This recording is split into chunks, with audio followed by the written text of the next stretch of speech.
Hello, and welcome to the weekly wrap with the USA Liberalists. We are your hosts. I'm Cody, and we're here with Jordan today. Hello. So today, big news. The Mueller Report finally, after 2 years of waiting, came out. A couple other things that happened that are probably totally forgotten about by now is Illhan Omar's poor choice of words, I guess is the polite way of saying it, around 9/11, and then Trump's, I think, ingenious plan to send illegal immigrants to sanctuary cities. So we're going to start out with the Mueller Report. Now, disclaimer, it is like 400 pages long or something crazy like that. So I have not read the whole thing. Yeah. But I listened to Ben Shapiro and he read the whole thing. And I've read a couple different articles about it. And then I think even Ben Shapiro actually read like a cut down version of it, 200 pages. I read through some of like the first part of it and then was like, yeah, I don't have time for this. Yeah, I mean, at some point I'm going to read the thing, but like just not right this second. Because it like just dropped today, so I haven't had time to look through it. I do want to, but I just haven't had time. Yeah, I think I'll peruse through it, but I have other things that I'd rather read. Because I already know what's in there. I mean, what if there's like cool stuff in there? Well, then you'll tell me. Great. I forgot about the part where I read the whole thing and you just sort of wait.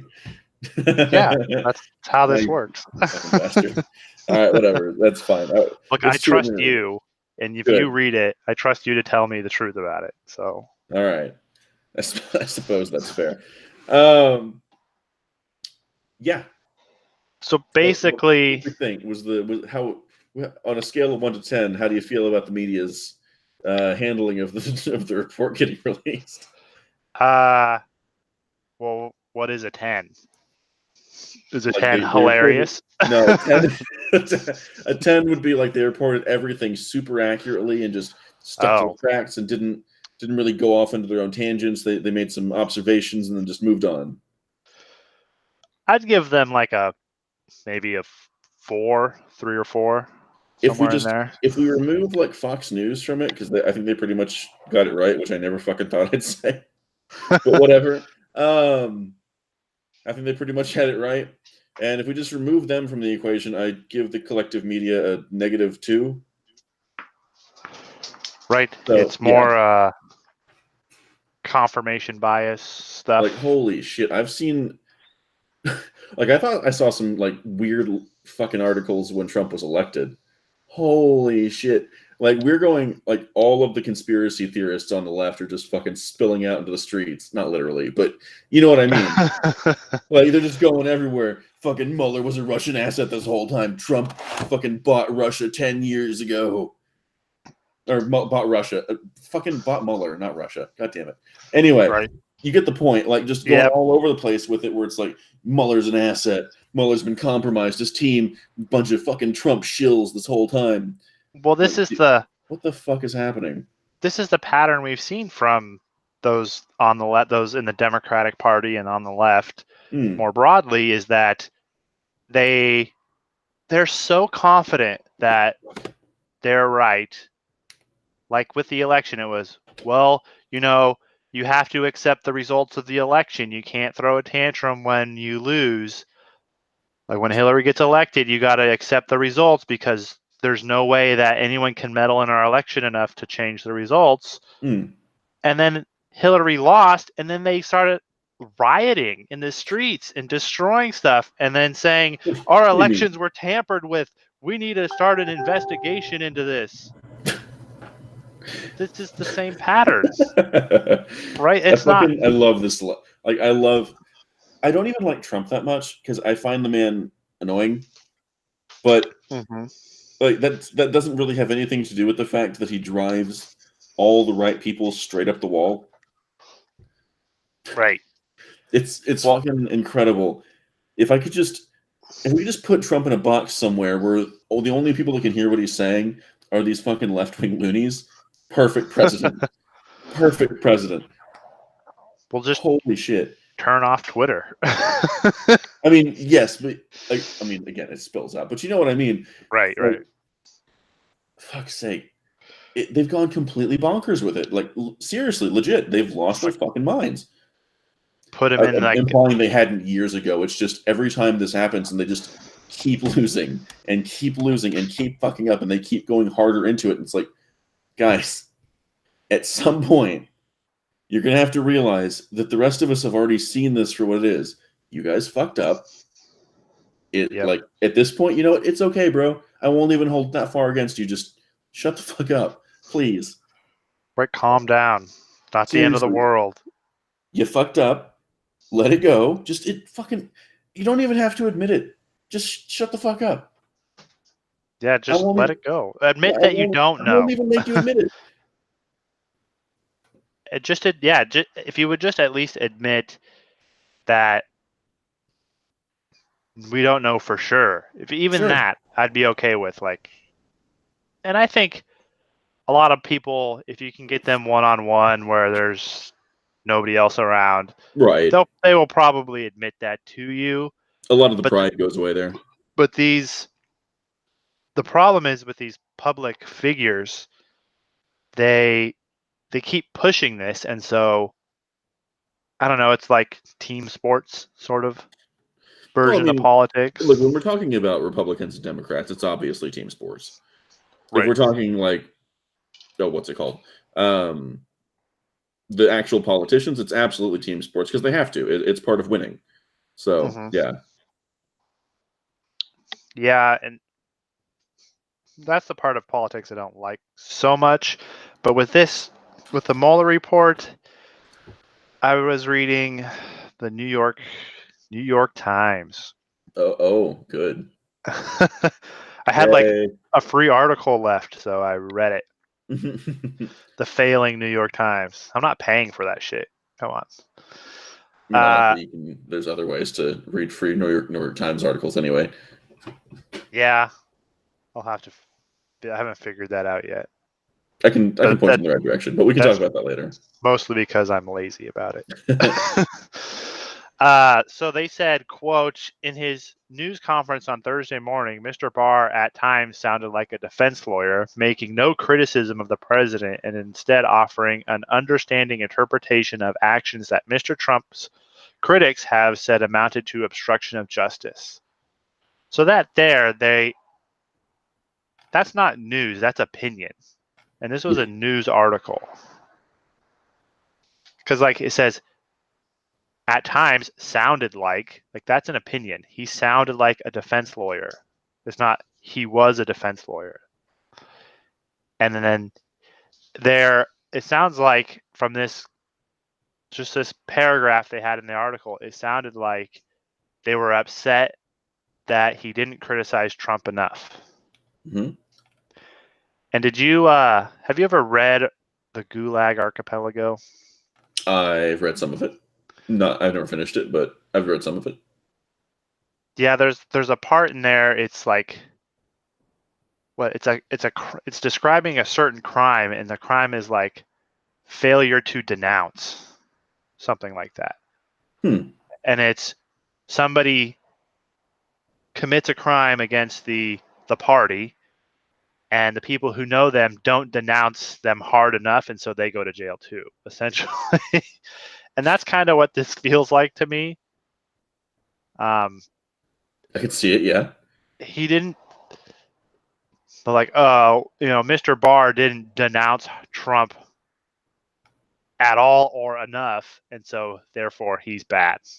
He's going against the party. And it does, without saying that, that's kind of what it feels like. At least in this article. There were others that were better. And I really just I'm legitimately just tired of Trump Russia. It's gotten to a point where, like, okay, up to this point, up before the report was released, if you still wanted to be like, I mean, nobody knows, it's still pretty up for debate. Okay. I disagree, but okay. Like there's at least some room there for someone that hasn't really followed up on the whole thing to have some doubts. Fair enough.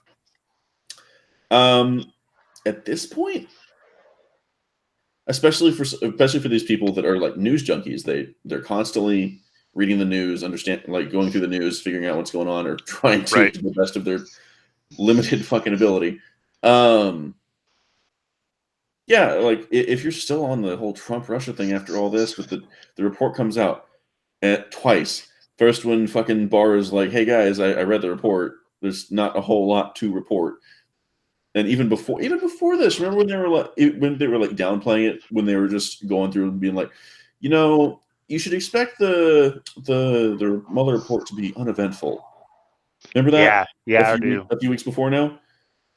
And they were Seems already like forever. Yeah, they were already doing fucking damage control on it. And being like, now look, guys, if it's a little disappointing, that's okay. It's just, it's not as much as you're hoping for. He's just a little bit of a Russian asset. He's a small Russian asset. It's fine. Yeah, we're still going to impeach him. It's fine. Yeah, it's fine. He ate dinner with the Russians one time, so he talked to a Russian that one time in like 1992. So, yeah, basically he had sex with that Russian lady. That one. That's probably more accurate. Probably did. Let's be real. Fuck's sake. But yeah, the whole.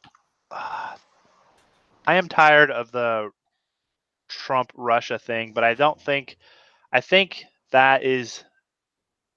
I'm hoping that is dying off right now, because now the new thing is obstruction of justice. Sure, but honestly, I think it actually will die soon, because look, this is the political version. From what I'm seeing, maybe I'm wrong, but to me, this looks like the political version of A Cornered Animal, where like they know they're about to die, they know this whole thing is falling apart, and they will fucking tear out the throat of anyone that gets too close to it right now.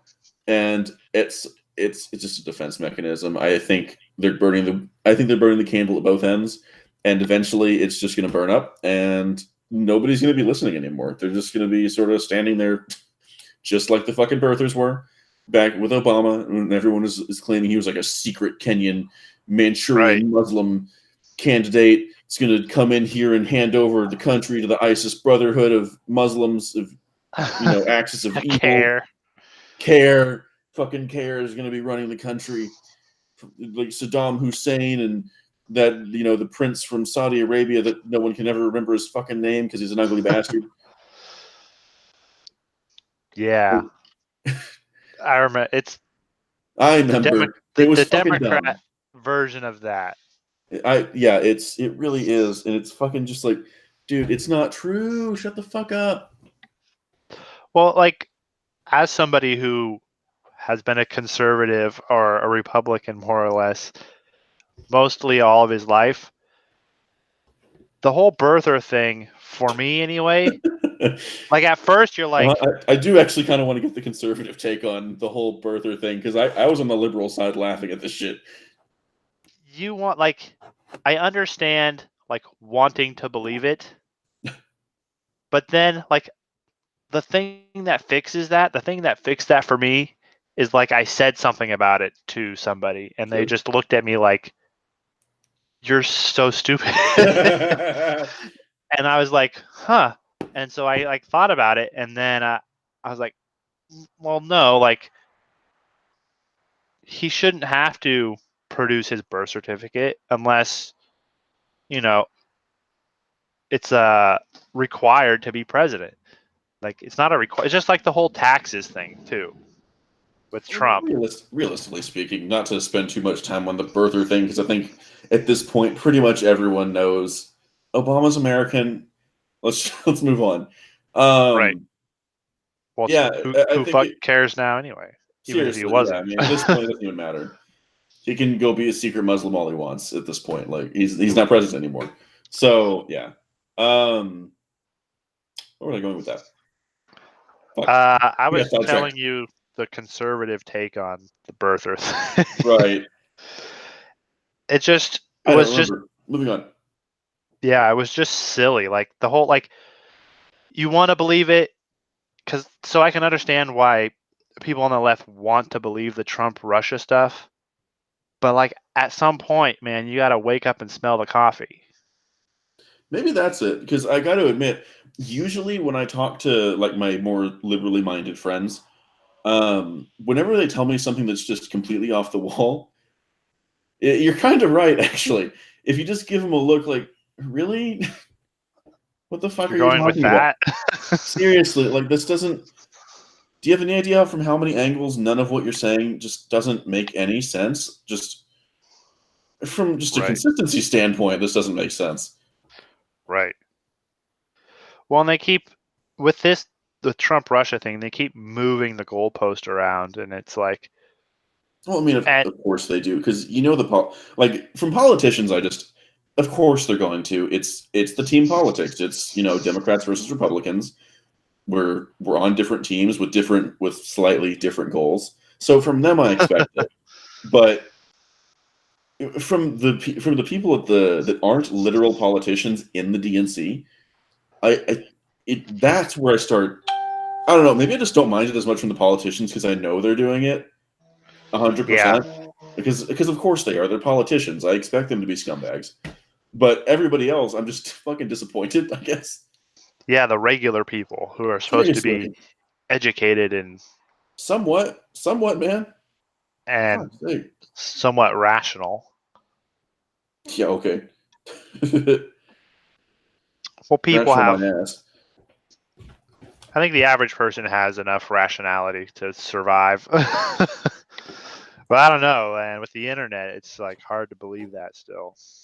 Well, I do think we're actually getting to a point where we're at least having the discussion of how do we figure out what's actually real online, because I do think that's a pretty important. I know we're going completely off topic, but we're talking about censorship now. I think that's actually an important part to understand about the censorship debate. Is a whole lot coming from the left of them saying we need to censor everything, is them trying to figure out what's actually true. Because there's a whole lot of stuff out there that because it is true that whatever information you read first and seems somewhat logical, you're gonna be a little bit predisposed to it because you don't want to admit that you're an idiot. Right. Why? So I sort of understand that urge. It just doesn't work. It just doesn't work like that. So yeah. Well, I came up with I told my wife one time when she was having a problem about something, and we were talking about it, and I told her, I think it was at work, that I had this theory about how people work, and it's whoever tells the boss first, that's what they believe. Because at that point, anything you say is just you trying to protect yourself, unless you have some sort of proof that proves that you're not just lying about it. So if something bad happens or something crazy happens, it's best that you go to the boss first, as opposed to letting somebody else go there first and then you get thrown under the bus. Yeah, that's kind of an unfortunate situation where everyone's in right now, where you kind of have to be the first one to say anything, even if you think it might be a little bit bullshit, because if you don't preempt it, it causes problems for you. Right. It's a really shitty incentive system. Well, yeah, and the whole censorship thing, like for me, I've gotten on board for a little while with some shitty ideas, to say the least. Pick up artists. I think everyone has, really. Like, yeah, right? It's part of life. You think this idea is probably like the greatest thing ever, and then you start exploring it, and then you start like talking about it, and then you realize, holy shit, anarcho-capitalism won't ever really work. Yeah, there's a few problems there. You can't hypnotize women into sleeping with you. It's not going to work. You can try. It'll eventually, just keep. I mean, it is kind of the PUA strategy. Just keep doing it until it works. Right? Yeah, it's like you get 100 no's and you only need one yes. Yeah, it's really sleazy. But But the best way to, like, the way I came out of those ideas, the way I got past those ideas and realized how silly they were, was a combination of talking with people, and half of it online, half of it in real life, and then reading books, like reading, listening to Milton Friedman and Hey, Thomas give me Sowell. 2 minutes. I got food coming in. Be Sure. right back. So the way I got out of these bad ideas wasn't that somebody yelled at me and told me not to listen to them or not to read them, but it was me searching out more information on the topic, and then that naturally kind of leads to an evolution of ideas and criticism of the ideas, and then you realize, well, okay, like, this stuff makes sense. You got to kind of change how you think when you realize that you haven't taken everything into account, because no person can really know everything. But that's kind of getting away from the whole Mueller report thing. So I'm going to kind of get back to that a little bit. So in his press conference this morning, which I actually did listen to, Barr said that Trump had no corrupt intent in his actions. That his actions that others had seen as impeding the investigation, but that Trump was, quote, frustrated and angered by his sincere belief that the investigation was undermining his presidency, propelled by his political opponents and fueled by illegal leaks. And so what that means is that that is part of the reason why Barr and Rod Rosenstein made the determination that Trump was not colluding and not obstructing justice, that they didn't meet the threshold. And I listened to Ben Shapiro talk about this today too, and he said that no prosecutor would take the evidence that was presented in this report to court. So essentially, there's some stuff in here that could be construed as brain fart, could be construed as obstructing justice, but that it would be difficult to prove it in a court of law. Welcome back. But one of the good things about this report is that Trump followed through on his promise that he didn't make, him or the White House didn't make any claims of executive privilege. They didn't add any redactions. The Attorney General. Yeah, Trump just let it go. I actually thought he did a really good job for fucking once when it came to just keeping his nose out for a second. Yeah, he just, go play Candy Crush or something, whatever. So in his press conference this morning, Attorney General Barr made the point of saying that publishing, like, the hacked emails is not a crime unless you are involved in actually hacking of those emails. He made that connection. So sharing that sort of information, because if it were illegal to share that kind of information, we wouldn't have a free press. Yeah, seriously. Essentially. And so I'm really interested to see how the press deals with that little nugget. I do remember when these emails came out, I think it was Andrew Cuomo on CNN saying that it's illegal for you to look at them, but we as the media can. So essentially, don't look at them. We'll tell you what they say. That's so fucking stupid. I was like, dude, I'm what are like, you talking about? It's not your God. job to tell me what to think. It's your job to tell me what the fuck is going on. Right. It's not, I want to be able to go to the source. Like, I'll listen to what you have to say if I want to. But I would prefer to go to the source myself and read it. Seriously. Personally. And so, I mean, that's the best way to do it. And that's why I probably, even though I said I probably won't read it, I'll probably read some of the Mueller report. I just was super busy today. Yeah. I've been working all day. Yeah. I know what's new. What's new for a fucking Thursday for me, right?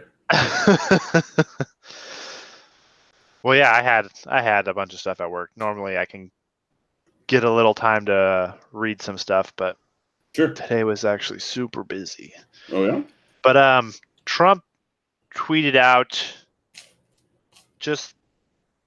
he tweeted out a meme essentially that was it looked like Not a meme.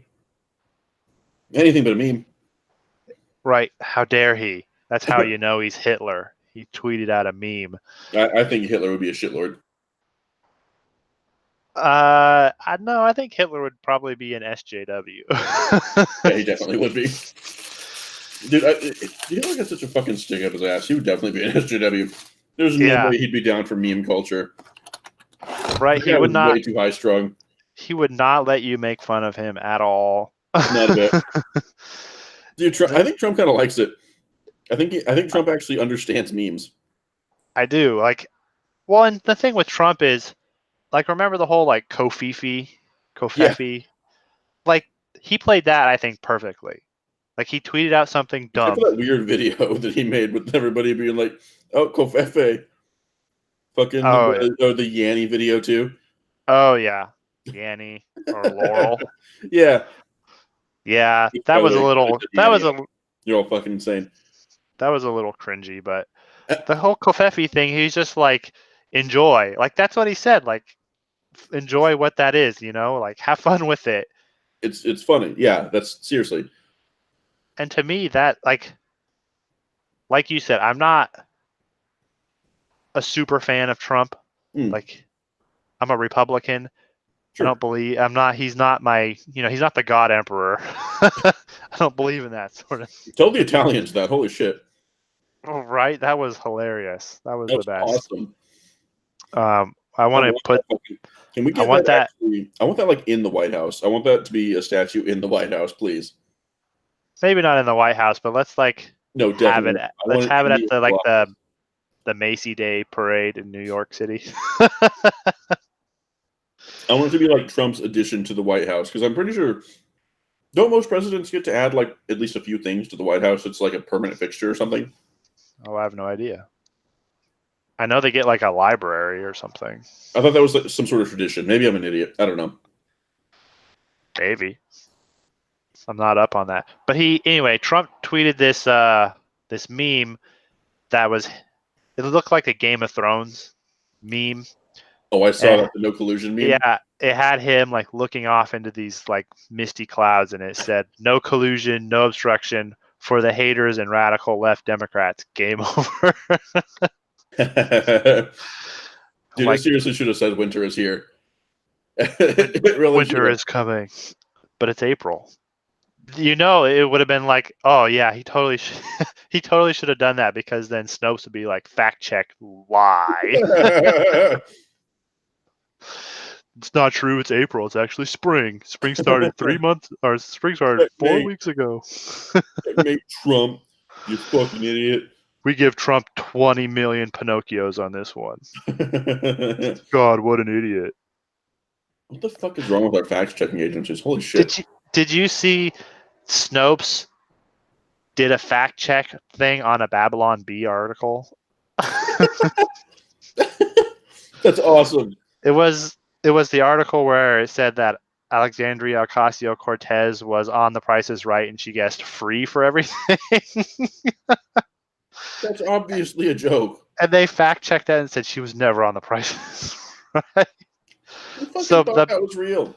The Babylon Bee said something like, Snopes claims Babylon Bee is the most honest media source.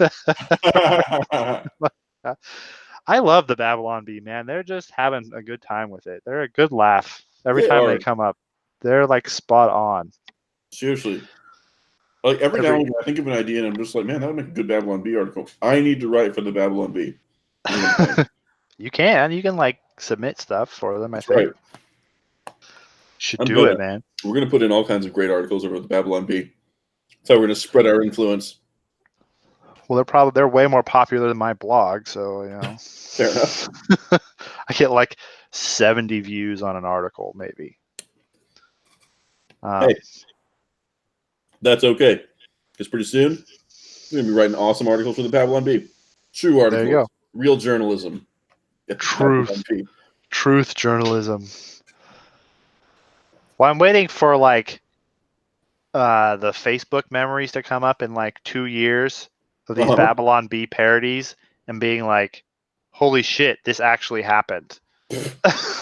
These parodies came true. Seriously, that's actually an issue the Onion was having, where they're like, so how do we actually parody things anymore? Right.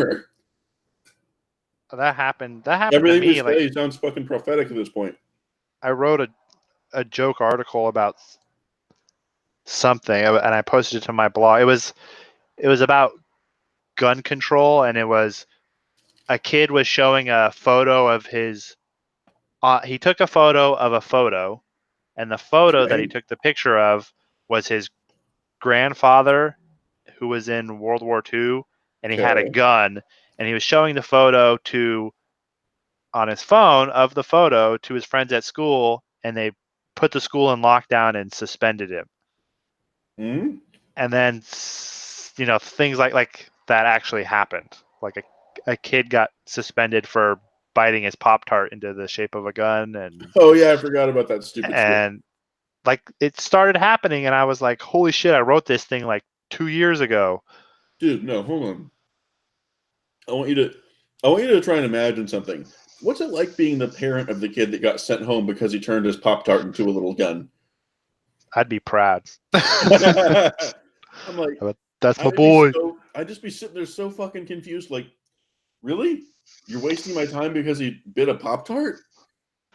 Like, here's a super soaker, buddy. Oh, shit. Oh, no. We're all being annihilated by the super soaker. It's orange. We're being destroyed. What did you... This is getting off topic again, but... What are you talking about? Did you hear about the Daily Wire contributor? I forget his name. Anyway, one of the guys on the Daily Wire was giving a speech at a college, and they were they were shouting at him and protesting him, and one of the Antifa guys came in with a super Michael soaker. Knowles. Yeah, Michael Knowles, that's it. Full of like glitter, bleach glitter or whatever. Fucking something. Like, well, who knows? Well, the media portray, like, it's so odd to see. I mean, it's still odd. Is it odd? It's normal now, so it's not as like odd, but it's still weird to see people in the media writing stories like, well, they were like, going back and forth, and then he squirted him with a super soaker full of. It's like he literally had to bring it to the event ready to go. It's not like they just have these things laying around. And he got mad and just was like, "Oh, look, there's just a super soaker full of bleach." It's like, no, like he filled it up. All my friends have super soakers all the time, filled with bleach. Haven't you been to Texas before? Jesus. I have. All of us have guns, specifically super soakers. What is it? You buy a fifth of whiskey and you get a gun. That's right. Go down to Walmart, get the fucking ultra super soaker that has like 2 barrels. Oh man. Heck yeah, sounds badass. Go to a Michael Knowles show, shoot the place up. Fuck yeah. Look, if we could just give all these school shooters super soakers, then we'd solve all these problems. There you go. That's how we need to do this. We need to make school shootings sound super cool and tell them that it was done by a super soaker. Just convince them that super soakers are actually deadly. They're the most deadly. No, not the super soakers. Oh man. I swear to God, if in like 10 years people are so like, dark. Please. In 10 years, please. I swear to God, if super soakers are considered like deadly things that we need to ban, I'm killing myself. Because I'm tired of this shit. I won't go that far. I'm done. I like if we can't even agree that super soakers are like kids' toys, I give up. This planet sucks. People are retarded. We were a mistake. Get rid of this fucking place. Just black pill you right there. That's right. Well, I'm sure that there's somebody who's already made that argument. Mm-hmm. That giving little boys super soakers kind of, indoctrinates them into the violent culture of sure, but those are like retard feminists. Toxic masculinity. Those are retarded ass feminists. No one cares what they think. Evil if it's ever culture. Like common. Right, if it's like taught in our universities or which I'm sure it is. I'm sure somewhere, but it's not bad enough yet. Wait till the New York Times writes about it. Oh my god. Then I might have to fucking seppuku immediately if they do. I'm more of a revolution kind of guy. Mm-hmm. So that's where I would go with that. I mean, sure. I mean, so am I. I'm gonna go kill someone. It's just gonna be me. I'm not gonna go out to kill anybody, but if someone tries to put me back in chains, I'm gonna have to defend myself. By seppuku. No way, man. I'm gonna go out in a blaze of glory. It's fucking stupid. I can go in a blaze of glory. I can set myself on fire. That works too. Somebody did that in front of the White House. I know they did. It's like, okay. And it didn't even really make the news. It was like, oh yeah, that's just a thing that happens now. Seriously. That was actually the part. That's why I don't mind just casually mentioning it, because apparently our fucking news media doesn't care when one of their own sets themselves on fire. Was it a media person? No, but I mean, it was a lefty. Well, yeah. Of course. I mean, what, you think of Trump supporters going out there? I love you, Trump. I sacrifice myself to the God Emperor. Seriously. I mean, I guess that could be what happened, but I don't think so. No. I mean, if that happened, then that would be everywhere. That'd be if you do anything in a MAGA hat, it's like 10 times more important to the media. Yeah, seriously. I don't care who you are. Don't do it in a MAGA hat. It's going to be racist or sexist or homophobic or xenophobic or Islamophobic or transphobic or... I'm getting tired of I'm getting tired just thinking the word phobic. I'm now 10 times more sleepy than I was 10 minutes ago just because of all the phobics. Just because of all the phobias flying about. Seriously, I can't handle all this phobia. It's making me sleepy. It's making me hungry. It's making me hungry? Yeah, I don't know. I guess I'm a nervous eater. I don't know. I guess. You eat phobias, all right. Yeah, that's right. I'm the phobia eater. That should have been the name of our show. Just the phobia eaters? Yeah, man. It's not too late to change the name of the show. Well, I guess so. I guess we could, but... I mean, the phobia eaters does sound cooler. It does sound cooler, but I think we could do better. Huh? I said, it does sound cooler, but I think we could do better. All right, we'll workshop it. Yeah. All right. So the Democrats, like I said before, they keep moving the goalpost. And yeah, we're still talking about this. Yeah, and my bad. The report, reading this article, I got the sense that this report is not good enough. Like we were talking about before the show, that now they want to subpoena Mueller and talk to him in person. It's like as if he's going to tell you something different under oath when he already wrote something, some legal document when he already wrote it. Yeah, when he already wrote it out. Are you trying to report? It's not Barr's report. It's Mueller's report. And it's not like he redacted anything important. I mean, I would need to read that just for sure. But yeah, something tells me the redactions probably involved things like names, right, phone numbers, addresses, doxable information or things that implicate one party or the other or something. And they wrote in there too, like the reason why they redacted it. So it's for not each redaction? Yeah, like the black bar. Normally it's just like a black bar. Well, they wrote in there like like name, witness name or something like that, Well, there you or go. grand jury testimony or something like that. Something legally they're not allowed to release. Like they tried to, they wrote that in there. Like when I was looking through, I saw that and I was like, oh, I don't know what all these acronyms mean, but I'm sure it says somewhere. I mean, honestly, at some point, I think we're going to get the unredacted anyway because I think it's going to leak. It's such a high profile thing. There's going to be some hacker group that's like, nah, fuck this shit. We need the unredacted version. Freedom of information, bitches.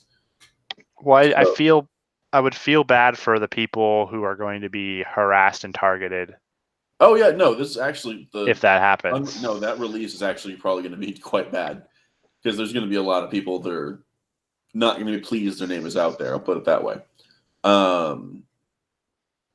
Yeah, I'd be out for blood if I'm in the report. No. I've got a confession to make. It's seppuku time. I was in Russia. So I was in Moscow during the fucking Trump Tower Russia thingy. So they claim that Barr is showing fealty to Trump like this. Like I listened to like CNBC or something. Get away from any like Fox News or MSNBC or CNN, like these crazier ones.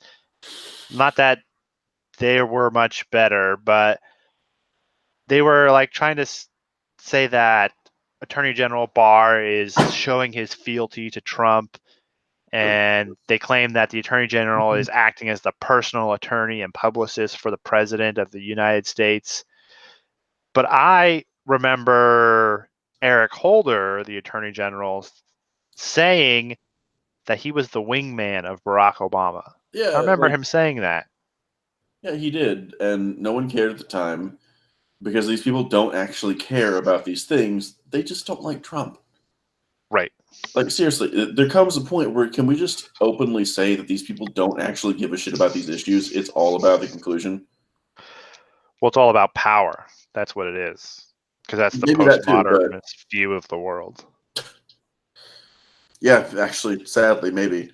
Well, it is. Like, it's that the only thing there is that is real, that is truthful, is power. And the only reason you would have a narrative is to exercise power over people. And that's how you get the whole like math is racist or Western civilization is a white supremacist patriarchy. These are the same people that try and tell me like the imperialist mindset needs to end. Bitch, these people are the most imperialist motherfuckers I've ever seen. Right. Seriously, listen to what they're saying. Power is everything. The only thing that's true is power. The only thing that matters is power. The only thing that like affords interactions and all of these things, it's just one giant power struggle. Yep, between groups. Yeah. That sounds a whole lot like a fucking empire to me. It sounds like the exact same ideology. Sounds like the EU. It sounds like the British Empire. That's what it really sounds like. I was thinking about this the other day, about the National Popular Vote Interstate Compact. And this whole thing with like the Trump-Russia collusion thing, and this is the party who is so upset and so distraught that a foreign entity interfered in our elections, which I admit is a bad thing, that they then want to make our elections easier to interfere with by abolishing the Electoral College and allowing illegal immigrants to vote and allowing felons to vote and 16-year-olds to vote. Yep. Because I don't mind as much, just because I feel like once you're out of prison, like, are you? Yeah, if you're so dangerous that you need to stay in jail or that you can't be trusted to vote, just keep them in jail. Seriously. Yeah, that one I'm less upset about than 16-year-olds and illegal immigrants. Yeah, those are probably ridiculous. Like, if anything, the fucking in that order. the appropriate age of voting needs to go up, not down. Holy shit. Yeah. Like, let's see, how old am I? 33. Put it up there. 30. You have to be 30 to vote. No. I'm honestly thinking, like, inch it forward a little bit, like maybe 20. 21. Maybe 21. But honestly, I think it should be 24. Like, for the people, I want it to be around the time where you can genuinely expect for their whole fucking brain to actually be done. Yeah. Like they're done baking. They're ready to actually participate in politics. You know. Yeah, but that's a hard sell, man. I get it, but seriously, who's ever talked? Who's ever talked to an 18-year-old and thought this seems like a mature adult? Depends on the 18-year-old, but yeah. Does it? Like, I've met. you'll get the one in like a million rare instance where you're like, wow, this 18-year-old's like on the ball. I mean, sure, I've met mature 18-year-olds, but even when I say mature 18-year-olds, I mean mature for an 18-year-old. Right. They're immature 25-year-olds. Yeah, exactly. If you sit there and have them compared to, when they're 30, no, they're not mature at all. And that's not like a dig at them. It's to be expected. They're still new. Right. Like, they're still new here, Well, yeah, and I'm coming around more to the whole. There needs to be some sort of skin in the game in order for somebody to vote. Something. Just fucking Like, something. you definitely can't just let illegal immigrants vote. I don't care if they live here. No. Well, I do care if they live here, but I don't care if they are living here. They don't get a vote. No way, no how. And if you abolish the Electoral College at the same time, then in a very tight the last election, Trump dominated in the Electoral College, but he lost a lot by the popular vote. But in a closer election, if there's no Electoral College, all you got to do is smuggle like a couple thousand people into New York, which would be easy to do, or New York and LA, and just have them vote the way you want. Why even smuggle them? I mean, if illegals can vote, you don't even need to do anything. Well, You right. literally just get a whole bunch of people that aren't registered, at least not in this country, and just bust them wherever the fuck you want. Seriously. Well, if they get rid of the Electoral College, you don't have to bus them anywhere. True. They let them just vote can wherever the fuck they want. Vote anywhere. No, I'm sorry. The whole Electoral College thing is such just naked. The Democrats know that their best districts are in the middle of cities. Cities, if it's just popular vote, cities completely control politics. Right. Well, if that I was thinking if that passes, because it was up for a vote in the Oregon House recently. I don't know if it passed or not. I believe that Electoral College is a constitutional issue, so I don't think you can really just vote it away. Well, they're not voting it away. Like the pernicious part of the NPVIC, the National Popular Vote Compact thing, Sure. is that in the Constitution, it says the states get to determine how their electoral college votes are determined. Okay. And so the states are essentially agreeing to legislation or passing legislation to agree to give their electoral college votes to whoever wins the popular vote, regardless of how the people in their state vote. The national popular vote. That is. Oh, wow. That's dumb as fuck. Right. I've had a hard time trying to get people interested in this thing. Like how it doesn't get rid of the electoral college. It does not. Right. It absolutely does not. All it does is irrelevant.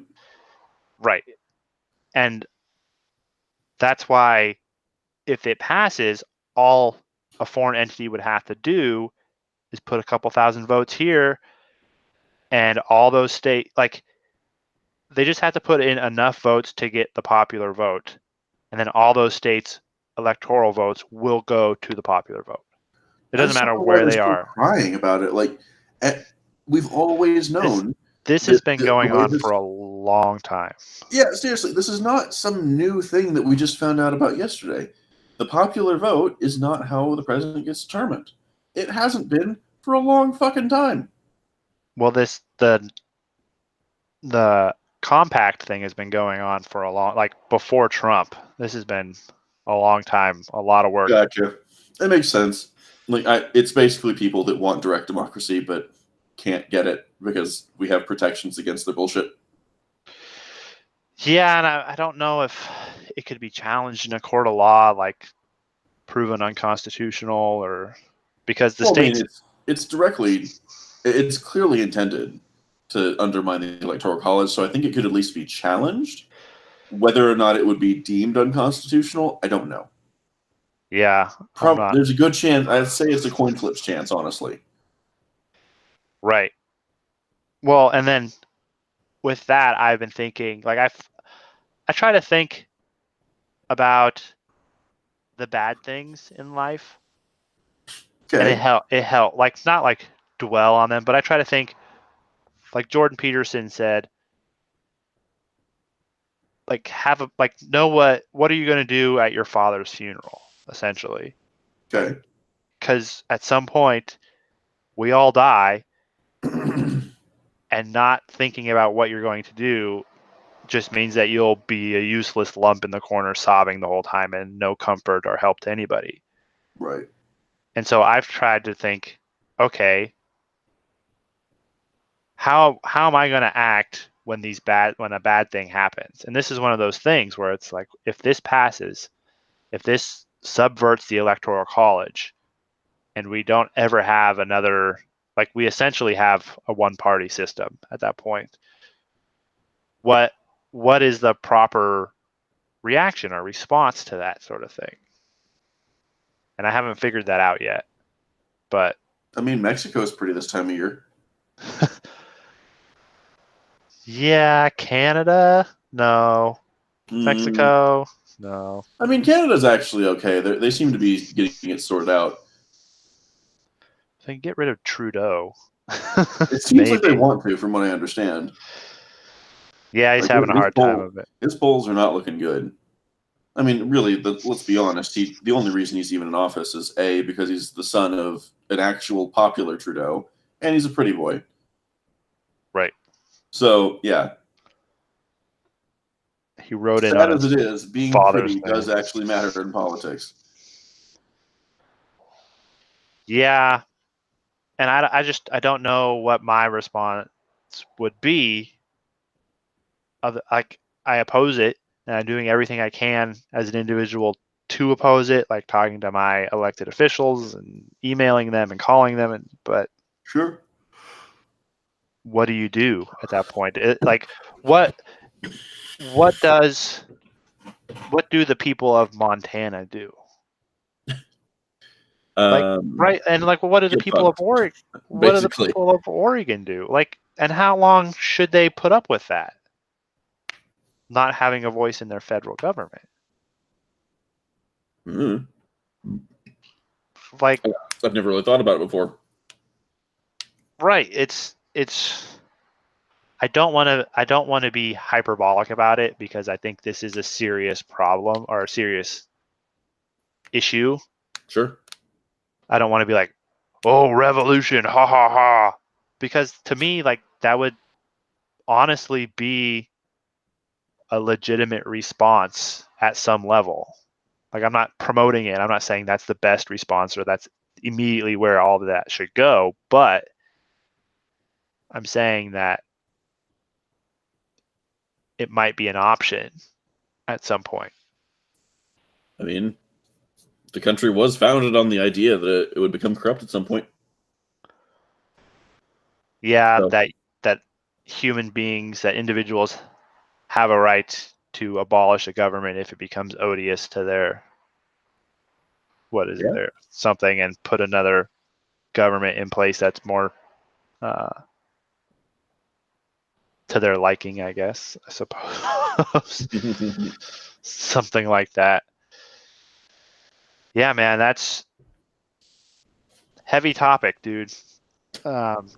I don't have much more on the Mueller report without reading it to kind of get back to the original topic. Oh yeah, we were still talking about that. Basically, Trump had no deal with the Russian government to fix the U.S. election. Now, Ben Shapiro did make the point, though, that it's not illegal for Trump to be happy that Russia was doing this stuff. Well, yeah, I mean, It's not morally right either, but it's not. I mean, if he can't do anything about it, to me, it's sort of morally neutral because it's like, I didn't do it. I'm not asking them to do it, but it is good for me. Right. So, yeah, I can understand why. Like, I'm not encouraging it, but if it's going to happen anyway, am I happy about it? Yeah. Right. Well, like, the person. What the fuck do you want from me? The person charged with stopping this was Barack Obama.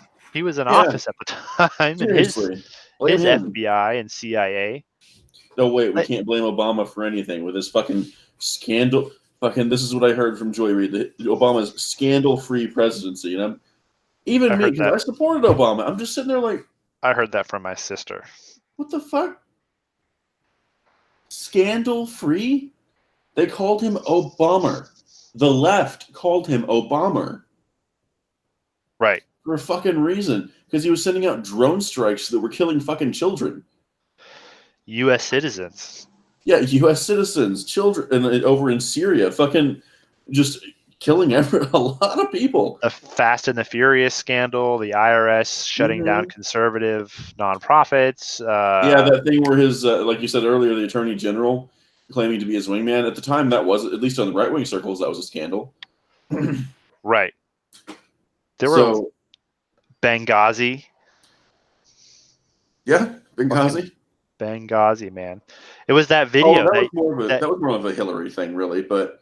Well, yeah, she was Secretary of State. She took the heat for that one, but... Sure. That's because everyone knew she was running for president, I think. Yeah.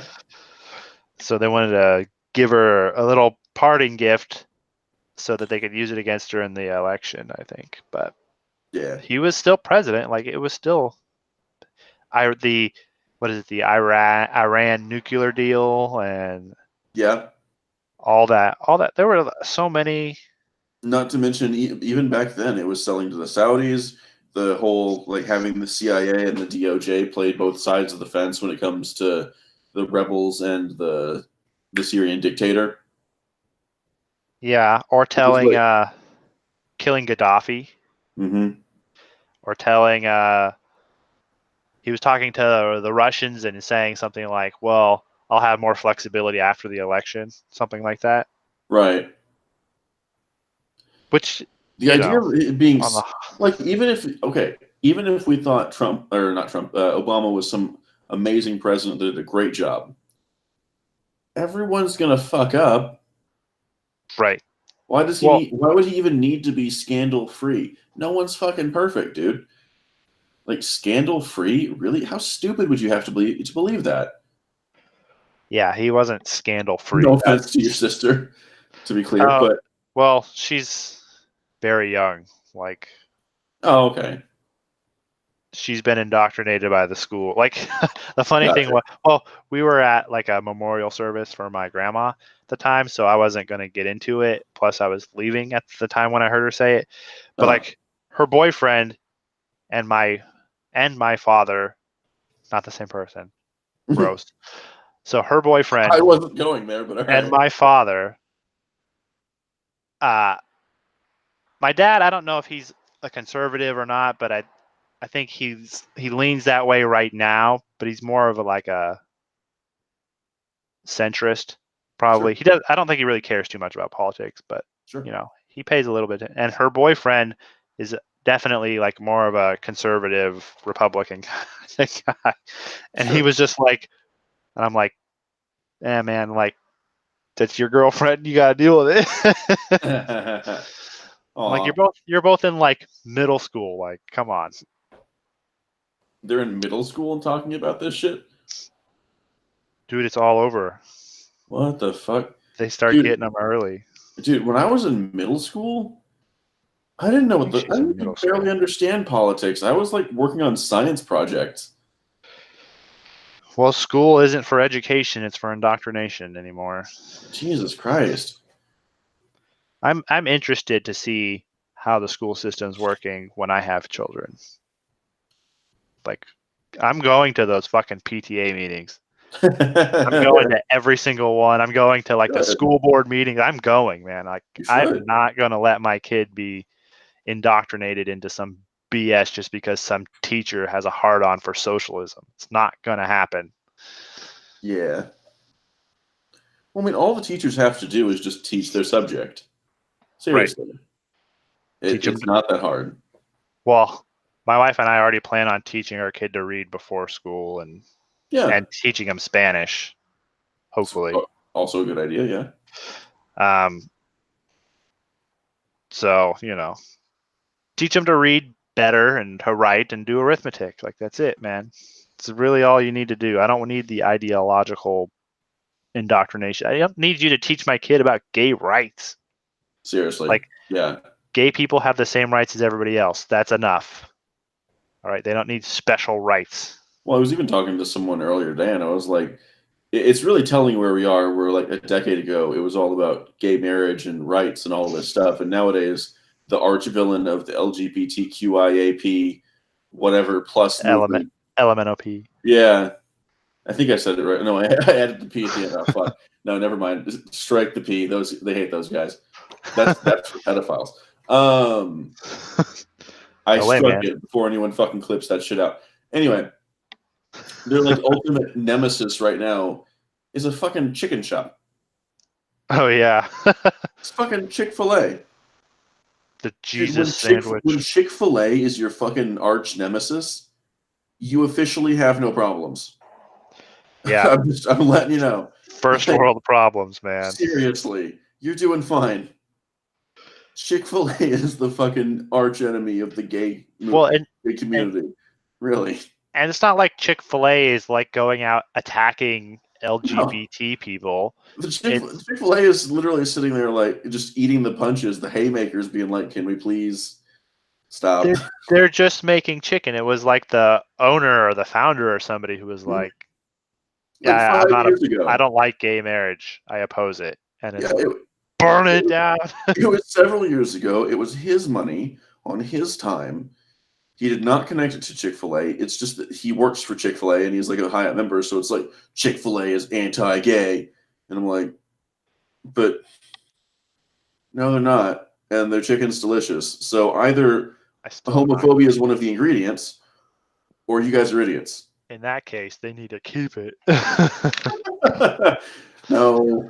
I've never been to Chick-fil-A. Still. Seriously, like go sometime. It's really good. I told you we're gonna live stream my first trip to Chick-fil-A. It's gonna be the worst fucking live. It's literally just gonna be you being like, "Wow, Chick-fil-A, this is pretty good. This is not bad." I'm gonna go in and like have a shocked look on my face. I'm like, "Where are all the Klan hoods? Oh, where's the swastikas in the bathrooms? Come on! I expected more." There's not even one lynched gay person in this entire restaurant. What the fuck, Chick-fil-A? Their ovens say like gas the chickens or something.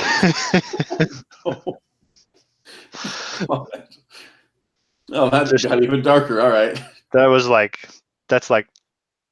not Chick-fil-A, man. That's like troll fillet. That's point. The one sets up like a fake ass Chick-fil-A. Just does shit. Oh God, that would be funny. Someone just overnight pops up a fucking Chick-fil-A that's just completely full of shit. Oh man, that would be like the best like SNL sort of thing to do. If they were funny, do that. Holy shit. If they were funny, that's the shit they would be doing. Huh? So if they were funny anymore, that's the kind of shit they would be doing. Who, SNL? Yeah. Well, at this point SNL's just like reading the news in funny voices. Yeah, pretty much. Seriously, that's where SNL's gotten to, and I'm like, they're trying to be like the Daily Show, like skits and stuff. You guys used to like come up with ideas and then write out a story and then, act it out instead of just waiting for the news to happen and then reading it to me. And so today, Trump is apparently the worst person on the planet. How do you feel about being a racist, Trump? Like, like, oh my God. Claps. Fucking Orange man SNL is so shit nowadays. Jesus Christ. And no, I don't want them to turn into like right-wing SNL where they're just like reading fucking Fox News off in funny voices. I want them to actually go back to skits. No, that would be the best. Seriously, can I please just enjoy some media that isn't fucking full of politics? Please. I watch or listen to like Dungeons and Dragons live play, like podcast or something if I want to tune out of the politics for a while. Like you have to go to Dungeons and Dragons to escape. Jesus Christ. Yep. Hearthstone streams are what I use. In case anyone's curious. It's your drug of choice. My drug of choice, yes. Hearthstone streams. I enjoy watching Kriparian play Arena. It's quite nice. So did you see or did you hear what Illhan Omar said earlier this week? What the fuck did she say now? She was talking about everybody's favorite Islamic organization, CARE. Okay. Oh, that it was formed after. Yeah, she said it was formed after 9/11 because, quote, some people did something. That was how she characterized. That's how she characterized 9/11. I mean, I kind of get what she's going for there, but it's just put in such a fucking dismissive, disrespectful way. Well, she's trying to stay on point, like on her point, because her point wasn't anything about 9/11 necessarily. Mm. But she was trying to downplay that aspect. To try and be as fair as I can to Illhan Omar.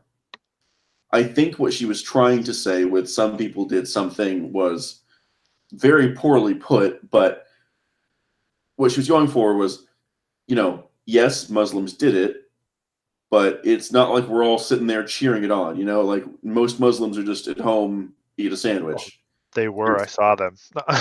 Jesus Christ. No, it's like because the truth is, yeah, most Muslims are just normal ass people, at least in the West. I mean, shit. But most people are just normal ass people. Exactly. Man. But you know what I mean. You get out into some of the like third world countries, and they're gonna have some weird ass opinions because they don't know what it's like to be out here.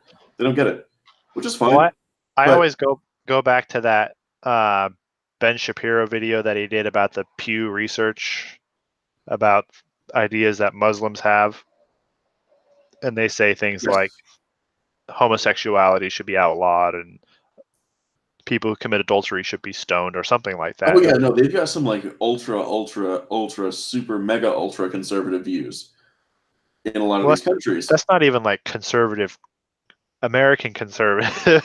That's like, well, that's why I keep adding ultras to it, because it's like we're not even talking that's like religious conservative anymore. We're talking like super ultra fundamentalist version of what their conservatives look like, Right, this is like Iranian conservative. Yeah, seriously. Or even even among the evangelicals, I think there are some people that in the evangelical community that would actually support some of these things because it's among the conservatives there. Yeah, I could see it. I could see some of the more extreme members actually supporting some of these things. But yeah, it's just, and it's very common in a lot of these countries for these opinions to be, very widely held. And the ones that were born here, lived here, and they're like part of the Western culture, most of them don't view the world that way. They just don't. Right. But yes, I do think that despite Elon being right, that American Muslims didn't have anything to do with 9/11. It was basically the Saudis, as we figured out later. Why we still interact with them, I don't know. Saddam Hussein. Seriously, I don't know. I really don't like that we're still with Saudi Arabia after all that shit. But whatever. It is what it is at this point. We should run for president. Take care of that problem. I'd love to, but I'm not even 35. So I will be 35 in 2020 in June. You go for it, bro. Do I make the cutoff if I turn 35 by June? I think so, actually. Yeah, I think so. I'd be the youngest president ever. Fucking race straight to the finish line. But no, it was so disrespectfully put on Illhan Omar's part that it's just like, right.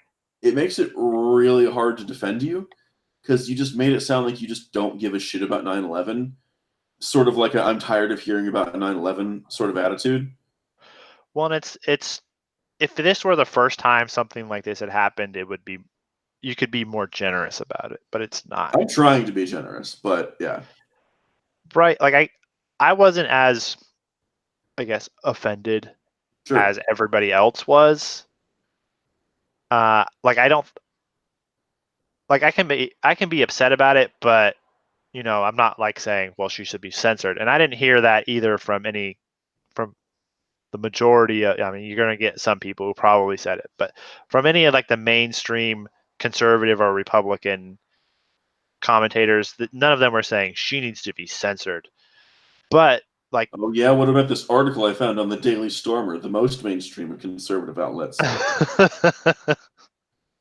The #1 conservative outlet, the Daily Stormer. You heard it here, folks. Oh Jesus. Yeah, like who was it? Representative the Republican guy who said like, "Oh, white nationalism's not a bad thing." I forget his name. Anyway, isn't it like Steve Hill or something like that? I want to say Steve Scalise, but that's wrong. No, that's wrong. That's the guy who got shot by the Bernie bro. Yeah. I don't think we need to drag him under the bus. He's been through enough recently. Yeah. Anyway, he got booted off his committee appointments, and like Ben Shapiro donated to his the person who's running against him in the primary like the maximum amount, and like several other Republicans did as well. Like you can't. I would encourage all of the Republicans to donate at least a little bit to that because like this guy needs to go. The thing about the political parties is that there's no qualification for membership. So essentially, you can join any party you want. Sure. Just go online and do it. At least in Oregon, you can. So I could go online right now, become a Democrat, and then start saying a bunch of crazy ass shit, and the Democrats couldn't do anything about it. It would be kind of funny, right? Like, it would be funny to do a video where you switch your party, you switch parties, and then you start like saying a bunch of like crazy ass stuff, and then you switch back and you start talking normal again. You're like, look at this Democrat just said that, and then show a video of yourself saying all this crazy stuff. It's like it's very, in the most technical sense of the word technically true. Yep. Democrats today called for the death of the Jews. Fucking Democrats. God. Tired of their shit. So Illhan Omar, like she said some stuff about essentially like that Jews have due loyalty to Israel and the United States. She's been protesting racism for months now, or sorry, specifically anti-Semitism. Yeah, that like Jew money controls America's interest in Israel or something like that. If she'd actually said that, that would have been straight up anti-Semitism. But she always just like goes straight up to the line. She goes straight to the line. Yeah. And just does some sort of shimmy right along the line as everybody's going, that's anti-Semitism. It's like, no, I didn't cross the line. She's got the intersectional and the progressive and the media coverage. Like they cover for her. No big deal. Because the thing was that the media and the left, but I repeat myself, as Andrew Klavan likes to say, they called the responses, because Trump tweeted at her a response of her, quote, "Some people did something," and then he tweeted like videos of 9/11, saying, "We will never forget." And according to those on the left and the media and the progressives and the intersectionals, this was an incitement to violence against Illhan Omar and Muslims. Mm-hmm. Is repeating her own words to her and showing a video of an event that actually happened is incitement to violence against Muslims and Illhan Omar. I think Illhan Omar has it right. It's incitement to violence, and everyone that's sending her this information needs to be shot. Right, she has a right to defend herself if this is incitement to violence. I think that's the appropriate response. Because, I mean, seriously, if just saying very milquetoast criticisms is incitement to violence? The game is over at that point, man. Seriously, like, how am I supposed to? Am I just supposed to shut the fuck up whenever you come in the room? Am I just supposed to let you have the floor at all times? Yes.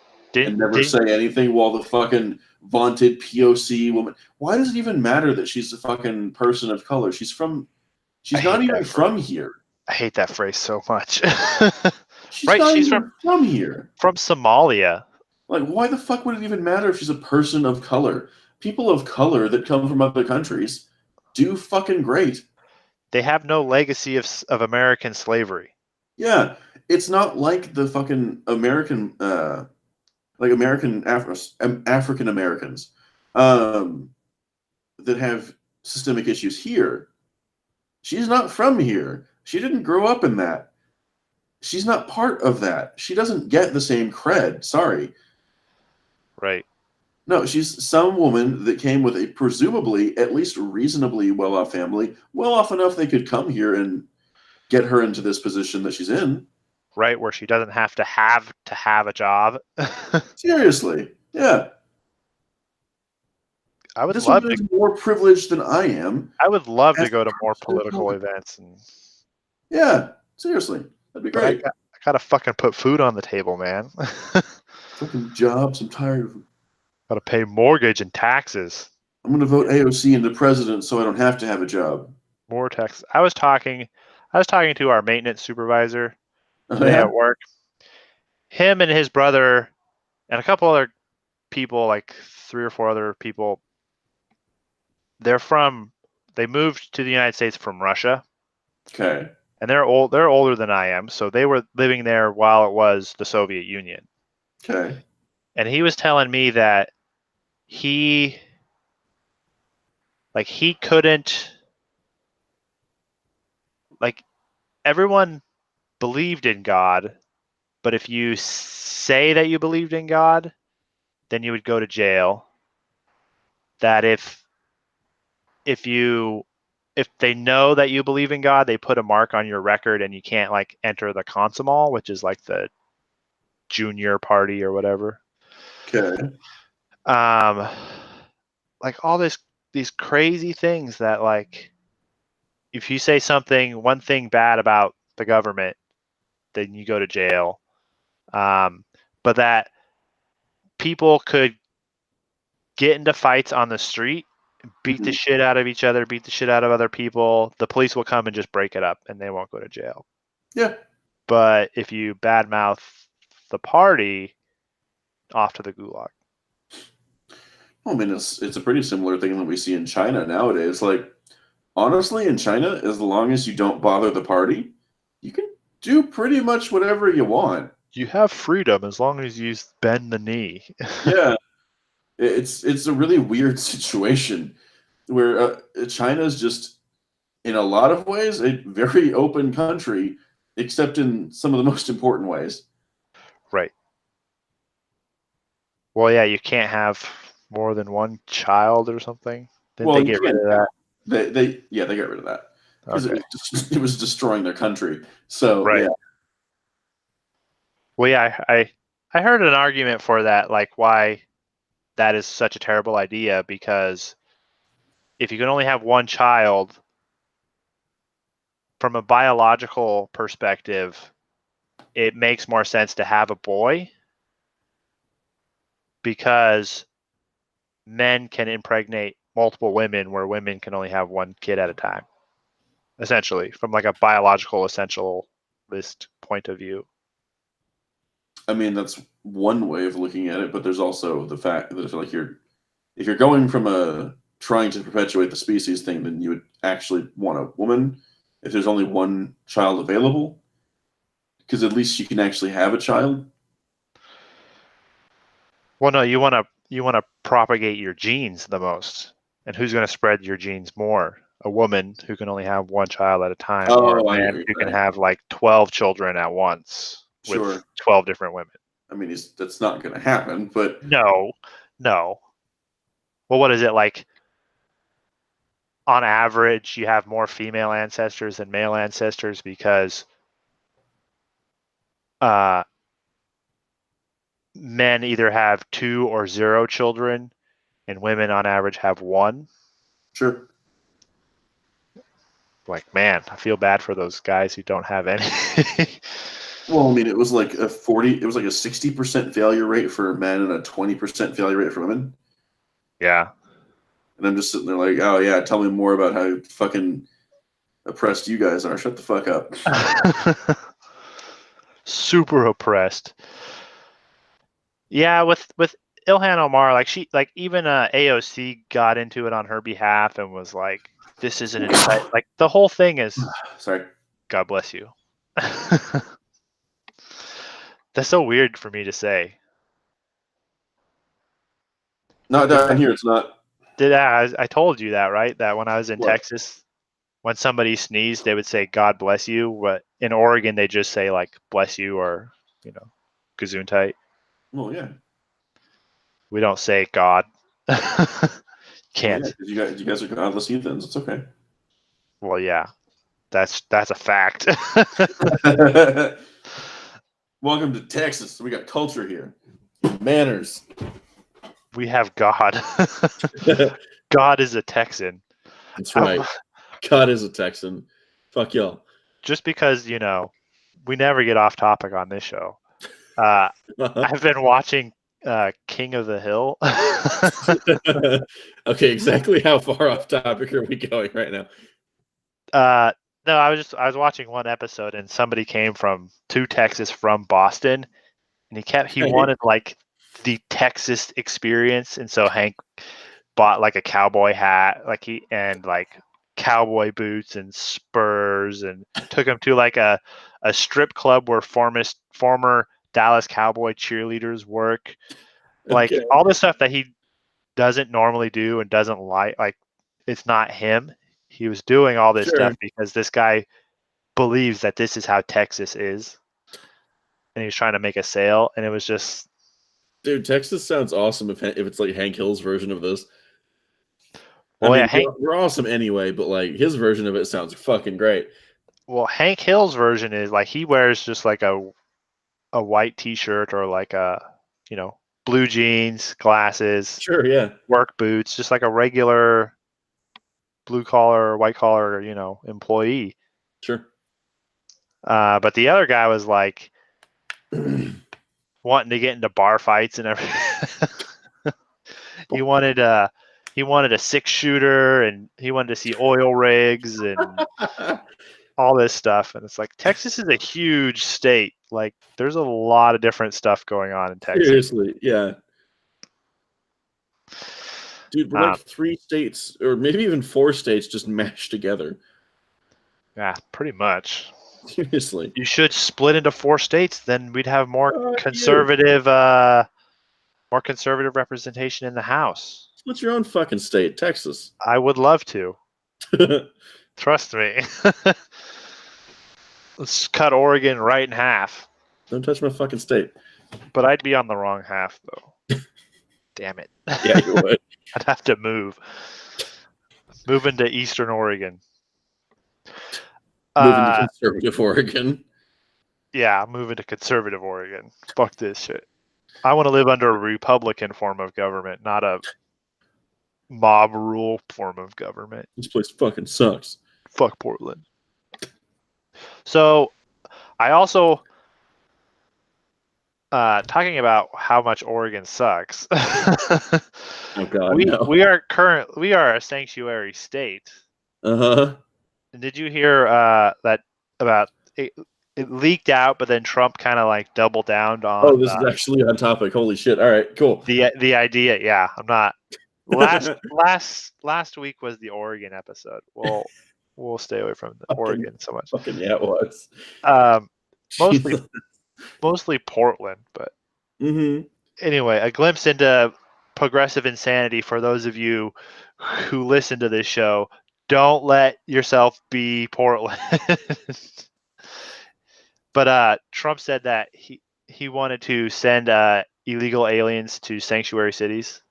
Sure. And the Democrats basically said that it's immoral to do that because Trump is immoral, therefore everything he does is immoral. Yeah, immoral. I don't. I'm not understanding the Democratic argument against it because, like, they even have left-wing organizations looking at what Trump wants to do and being like, yeah, no, that actually, no, we want to disagree with him, but no, that sounds great. Yeah, that sounds fantastic. Do it. Please do it. So yeah, the politicians that know it's a bad idea, and the worst part is they're sitting there being like, "No, you can't just send them all here." And I'm like, "Okay, so if we didn't send them all there, instead of going to you, the people that say you want to help them, you want everyone at the border to deal with all of this influx instead." They want Texas to deal with it. Fuck no. Fuck Texas. If there's a fucking secondary option, I mean, don't get me wrong. I think we've done pretty good with, taking in that population and putting them to good work, but still, and like actually making them a part of the community. So go Texas. But yeah, I mean, if there's a way we can offload some of the burden into some of the areas, into their fucking neighborhoods, and let them deal with their own goddamn mess, and let them deal with what they want to happen instead of just offloading it on me and saying fucking deal with it. Yeah, it sounds fantastic. That sounds great. I support this completely. Yeah, this whole this was like the greatest thing to me because it showed how hypocritical the Democrats are with this sanctuary city BS. It also shows that anything that Trump does, even if it's something that they said that they want, it's bad. It works on so many levels. It's like the greatest troll of all time. Yeah, honestly, he doesn't even need to actually do it because this is one thing that I've always appreciated. One part appreciate, two part I'm annoyed by when it comes to Trump, where it's like he just sort of says shit and maybe he'll do it, maybe he won't, but he'll say it and just see what people think. Yeah, and just write it out and like maybe he does it, maybe he doesn't. He doesn't have some secret backroom meeting. He tweets it out. Yeah, seriously. He sees what the fuck happens, and then he goes, "Oh, all right, maybe that was a dumb idea." Or he's like, "You know what? I like that idea. Fuck it." Like, we're going with that one. Yeah. Now welcome to Conspiracy Corner. Oh God. This because I've been. Wait. Okay, and all right, my tinfoil hat is on. All right. Ready? All right, good. Everyone put your tinfoil hats on. We're going to Conspiracy Corner with Cody. No one's reading my mind. We need when we get this shit locked down, we need sounders for that, man. That would be cool. For the we actually need a soundboard. That would be fantastic. But first, we need to figure out how the fuck streaming works because we're idiots. So we'll get it. We'll get it. Fucking boomers trying to work this tech. So I guess you're the boomer here, not me. Yeah, I'm only 33. Are you even a boomer? I'm 33. I'm technically a millennial. Yeah. God, I'm like the same age as Ben Shapiro. Dude, I'm so excited. Like, this is off topic too from the Conspiracy Corner. I'm really excited for millennials to be like old and grumpy. It's gonna be fucking great. Well, it's gonna suck ass when they all start claiming like Social Security and I'm the only one who has been working. You and I are the only ones who've been working this whole time. Where did my Social Security go? Oh, it went to these assholes. Fucking assholes. Great. The fucking socialist twin. I would be so happy to just be like, you know what? I've paid into Social Security. Take it. Give it to the old people. I'm opting out. I don't want it when I'm older. You can just have all the stuff I paid in already, but I want to opt out. I don't want it when I'm older. I don't want to pay for it now. I'll take care of my own retirement. Sure. If that were an option, I'd be all for it. I'd be down. Right. I'd be 100%. But back to the conspiracy corner, and then back to actual news. Okay. After that, so I've been reading a lot about the national popular vote thing and the whole like getting 16-year-olds to vote, and then illegal aliens, and then reading all that stuff. I was thinking, and then abolishing the Electoral College. It's all aimed at weakening our democratic institutions in this country, and it's about securing essentially power for the Democrats because they're trying to create pockets of blocks of loyal voters who believe that they owe the Democrats something because they extended the franchise to them. Right. Much the same way like black people voted Republican for a long time after they ratified the 13th Amendment or something. Such a bad way to vote, but yeah. Yeah, but it's true. It does play a part in people's decisions. I know it does, and it's fucking stupid, but yeah. Right. So they're trying to do that, but this, I looking at this story, this sending illegal aliens to sanctuary cities, and the Democrats being upset about it through that lens, got me thinking that the reason they're upset about it is not because it's immoral and not because they don't really want these people there.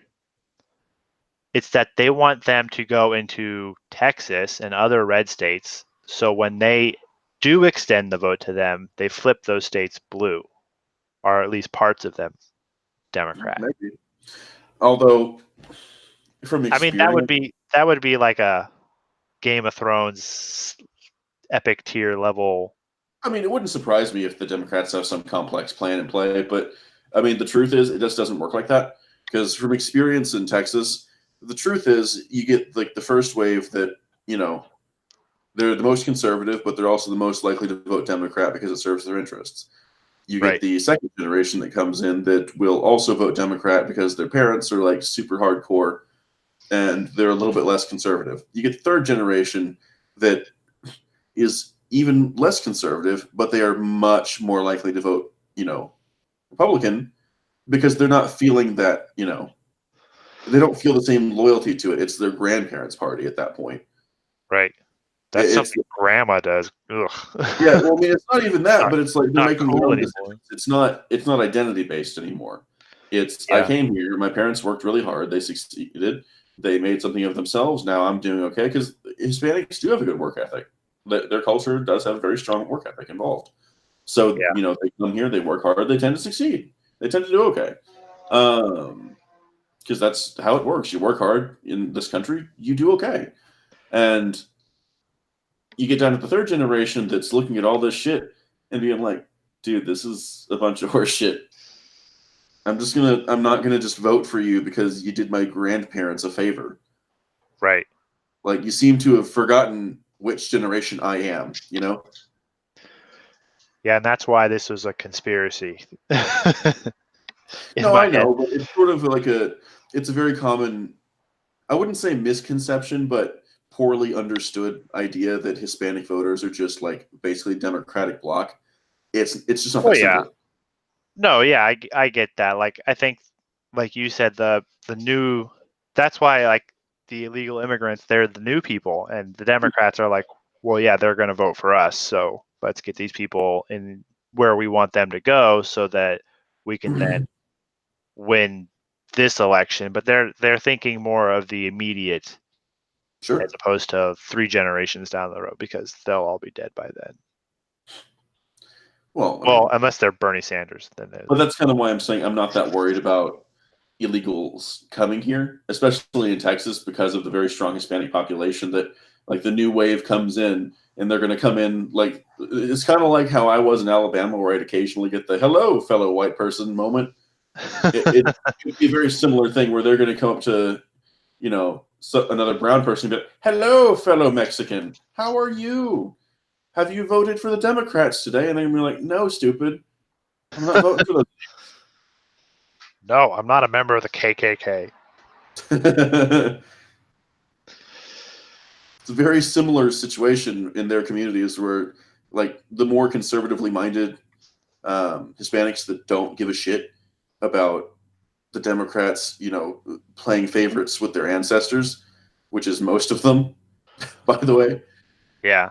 They make up their own mind. And I think that they're going, honestly, in Texas, the best bulwark against the illegals are the third generation on of the Hispanic populations here. They hate the illegals more than anyone. A, it makes them look bad. Right. B, it's taken their jobs now. Yeah, they're taking our jobs. Yeah, seriously, it's not white people saying it anymore. It's fucking Hispanics. It's really funny, actually, if you think about it. Yeah, and I've had this stance forever, and it's always been, I don't care if you're not from the United States and you come here legally, don't give a shit. Yeah, go for it. Great. Come. You're more than welcome. I'll go eat a burger with you or whatever you want to do. I'll go eat whatever food you bring. Doesn't matter. But when you come here illegally, like, that's kind of like a slap in the face, man. Seriously. It's like saying, like, you don't respect. Yeah.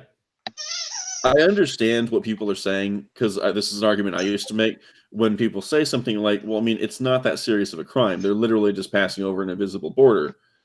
But it's sort of the same thing as when your parents, they give you a simple task and you don't do it, and then you expect them to let you do something more advanced. And it's like, no, if I don't think you can handle following a simple law, like don't cross over this invisible line, what makes me think that you're going to respect any of the others? Right. That's all laws are invisible lines. Seriously. Agreed upon lines that nobody can see. Just because you think it's stupid doesn't mean you get to just do it. Yeah. There's this isn't your house. You don't get to just come in. Yeah, I get that. That's why I got out of the whole ANCAP. Yeah. It's like, you can't just, that's not how people work, man. Like, yeah, pretty much. People don't, like, human beings don't work that way. They're a little more, the ANCAPs miss out on the, for lack of a better term, like the tribal aspect of humanity. They're so much focused on the individual. Yeah, I mean, there's definitely, because I think both sides have a point, because the individualists are right that, you know, you're important, and what happens to you is important, and you should be looking out for yourself. Fair enough. The group's also important, and if the group's doing bad, it's probably a bad thing for the individual at some point too.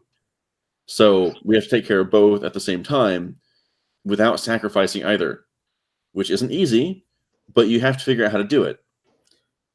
Yeah, if you're not willing to even try to figure out how to do it, you don't belong in the conversation. I'm learning how to do it right now because I'm reading Ben Shapiro's book. Oh yeah? Yeah, that's like one of the things. He's like, there's 4 things that we need, and it's something like, he relates them back to reason and revelation, essentially, Greece and Athens. But it's like, you need like communal fulfillment and communal goals, and then like individual fulfillment and individual goals. Mm-hmm. Something like that. I'm getting it wrong. I know I'm getting it wrong, but it's something like that, where they're both important. You have to have both of those. You have to have all 4 of these aspects. I agree. Communal, the 2 communal and the 2 individual, and they have to be. They're going to be in tension at times, but you have to navigate that tension, and that is part of what makes Western civilization so great, is because they recognize that. Or what makes America so great is that they recognize that. And it just seems to be a major part of the conversation that we've lost. Is like, look, yes, your community is important, but so is everything. So is their community, and so am I. As an individual, I'm important too. You don't get to just shit all over me because it helps your group. That's not okay. Well, yeah, like the far lefts, the far lefts, those lefts. Far left. Just Yeah, you can tell it's getting close to 2 hours, but they they've I mean they put the community first. Like the community comes first, and so we're all just in our own communities, and everything is just community against community. It's just one community I getting don't. power over the other community. I think this is something I don't think we've ever actually talked about this, but I've got a theory on this for the appropriate amount of individualism versus community. Because if you're 100% individualist, you're kind of useless in a sense. Right. Because it's like, yeah, you're gonna look out for yourself, but you end up you don't care what happens to anyone else. So even if you're not trying to, you're just end up fucking over people. So Right. your sort of presence in the community is a net negative. You're too selfish. Right. If you're too community focused, like 100% community, nothing matters except the community. Well, you're going to end up just shitting on everyone again because you don't care what happens to them individually. You care about the group. And if the group is doing well, and it's all very utilitarian, statistics based, are we, is this disease getting fought at an appropriate percentage and all that stuff, which to a certain extent makes sense, but you can't ignore the other side. And what I came up with was what I call the 51% principle. Basically, you need to be the most important part of your life. You need to be at 50. I think 51% individualist is the right way to be about it. You want the community to be an important part of your life, but you don't want it to be such that it's taking over your life. It can't be the majority. Right. You need to be at the forefront. And if all of the people in your community are treating it like I'm paramount, but my community is important too, if everyone in the community is working as hard as they can to make sure that they're doing well and that their community is doing well as a secondary thing, your community is naturally going to be strong because all of the individuals are strong and all of the individuals are looking at the community. Well, that's like Jordan Peterson's argument that like if you're doing better, then the lives of those people around you are doing better. And like he describes it as you're a node in a nexus, essentially, that you know 1,000 people more or less. You don't know them, but you know 1,000 people, and your actions will impact them ever so slightly, but they could impact them in I like to some think my way. example is a little more boiled down and concise, but Right. Yours is, he says it better than I do because he's better at it than I am. well, yes, but that's what I'm saying. Like I like to think that mine is a more boiled down version of that argument into some of the more relevant points, because Jordan does tend to meander a little bit. Yeah, he talks a lot. Yeah, he's an old man, and it shows. But well, he talks a lot in like stories too. Well, so sure, that's but part of I telling a story. Is sure, but I listen to him. I listen to some of his older stuff too. Like he's always been very smart. He used to be sharp. Like he's smart now, but he used to be like sharp. I think he's getting worn out, man. True, that too. He's But been seriously, doing this for how long? Like no, but yeah, go listen to some of his stuff from like 10 years ago. Like you're gonna see a whole different Jordan Peterson. Yeah, the man listened to some of his stuff. The man was very, very intelligent on it, and like just sharp. Seriously. Yeah, I think he's a smart person. Mm-hmm. Like Ben Shapiro smart. I kind of no. I honestly think that Peterson, back in his heyday, could probably have thrashed Shapiro. Oh man, that would be. Let's get a time machine and let's do that. Seriously, I'd be interested because I honestly think back in his heyday, yeah, I think Peterson could have thrashed Shapiro. I don't know if he could now, but back then he totally could have. Well, I don't know. Do you think he's become less sharp now, or do you think that he's just more drawn out, or I think he thinks deeper about things? I think to a certain extent, yeah. So he's gained wisdom with age, which is fine, but with age comes, certain drawbacks. Like you're gonna be a little down. bit slower. Your memory's not gonna be as good. It's not gonna be as fast. It's not gonna be as snappy and witty. It's not. And that's not any criticism against Jordan. It's interesting to me going back and listening to his older stuff and realizing that, oh yeah, this guy was ridiculously smart. Yeah. Listening to him as a young man, or a younger man. Yeah. I'll have to go back. So I'll add that to the to-do list. Read Ben Shapiro's book, The Right Side of History. Read the Mueller Report. Listen to old Jordan Peterson stuff. Yeah. And walk the dogs. It's always on the to-do list. Okay, so I think we're mostly done with the news, right? Yeah, I didn't have anything else. I just thought those were the interesting points, but kind of everything essentially got eclipsed today by the Mueller report, and so anything else? That was one thing I wanted to talk about earlier, and I'll just touch on it quickly because I don't think we need to expand on it. But I often wonder what kind of things are we missing because the media is so focused on Trump Russia. Like, what is the stuff that normally they would report on that we should probably know that we don't know? Probably quite a bit, but either way, just to make sure this gets out, we are moving our streaming days to Fridays. Yes. To better fit our schedules. I will be taking over streaming as of next week, so that we could, because I've got a better connection right now.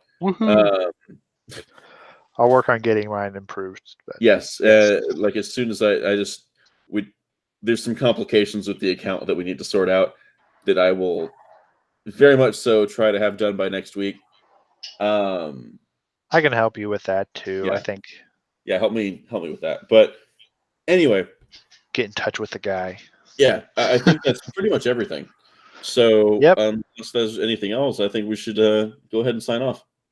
Nope, we're good. Thank you guys for listening. Thank you for tuning in.